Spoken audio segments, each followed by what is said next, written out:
ہم سے بہت دفعہ سوال کیا جاتا ہے کہ ہم ٹرمینالوجی یوز کرتے ہیں his holiness, his holy prophet, holy قرآن، تو جو غیر احمدی لیڈرز ہیں وہ کہتے ہیں کہ یہ کانسیپٹ غلط ہے، یہ کرسچنز نے ہمیں غیر احمدی لیڈرز نہیں کہتے، یہ خاص طور پر یورپین مسلمانوں میں، بوسنینز میں اور بعض صورتوں میں بعض دوسرے یورپین مسلمانوں میں بھی یہ خیال ہے، ورنہ قرآن کریم یہ جو دوسرے ورشنز ہیں احمدیوں کے علاوہ دوسروں کے،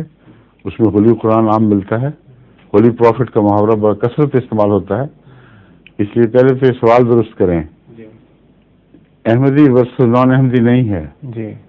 بلکہ بعض علاقوں کے مسلمانوں کا مقابلہ بعض دوسرے علاقوں کے مسلمانوں سے کریں تو ان میں یہ تصور ملتا ہے، خاص طور پر عیسائیت کے رد عمل کے طور پر، وہ چونکہ ہولی کرائسٹ کہتے تھے، اس لیے انہوں نے سمجھا کہ یہ عیسائیت کا محاورہ ہے، اس کو ہم نے مسلمانوں کو اسلام کے مطابق استعمال نہیں کرنا، ورنہ تو کوئی حرج نہیں، اور ویسے نہ بھی کیا جائے تو کوئی فرق نہیں پڑتا، قرآن اور رسول اللہ صلی اللہ علیہ وسلم کے متعلق تو